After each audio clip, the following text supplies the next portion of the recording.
So here it is. After years of planning, production, and loving design, the minds behind the franchise that defined a generation are ready to let us experience their new stroke of genius.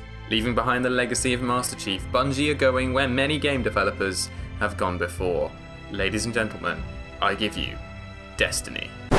Or at least that's the video I would be making if Destiny was coming to PC. Instead, I'm left to scroll dismally through my subscriptions on YouTube as videos of the beta roll in, lamenting what might have been. According to those who chose consoles over the Master Race, or who are lucky enough to own both, the Destiny beta is like having sex with a rainbow whilst riding a unicorn, or in slightly less homosexual terms, it's really fucking good. And it should be. Bungie have been working on the game for the best part of 5 years, and if the Halo titles are anything to go by, Destiny should pretty much kick ass. Much is still unknown about what the final version will bring to the table, and I think it's safe to say that this game is heading for a decent amount of success. But the one thing we do know for absolute certain is this: it's not on PC. Or at least, not yet. And herein lies a problem that, whilst not new, is becoming more and more of an issue for gamers in the modern day. It's dividing communities, leaving passionate gamers out of pocket, and worst of all, it gives those console peasants an annoyingly valid argument for their silly little machines. Yes, ladies and gentlemen, you guessed it, exclusives. If the buzzword of E3 last year was next gen, the most overused marketing bullshittery of the 2014 conference has to have been exclusive. Believe it or not, I actually tried counting the number of times it was spewed out in the Sony presentation, but once I ran out of fingers, I just gave up.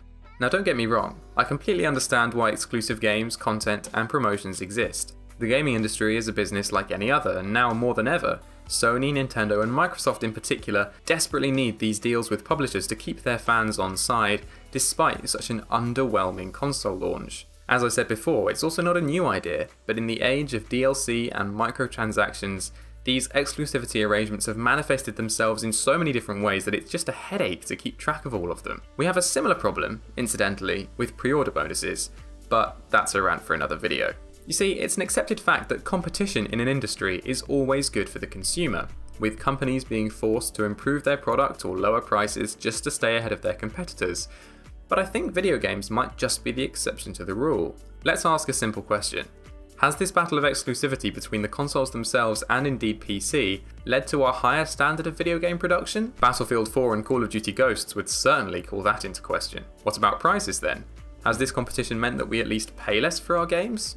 Well, no. Console games are more expensive than ever. What we have here then is a competitive environment in which the consumer is actually the biggest loser of all. On my recent console bashing video, viewers commented time and time again that the solution was to simply own all the available platforms. And of course, they're right. In an ideal world, we would all be able to buy every single console and every single game, but the cost of doing so would be utterly impossible for most people, and the cable management around the back of the TV would be a fucking nightmare. And that's all for today, folks. You've been watching this exclusive video exclusively on the TheRoflRaptor's channel, coming first to Sub Box 1. I'd like to thank the lovely Miss 5000 Watts for the gameplay, and would love to hear your thoughts down in the comments section below.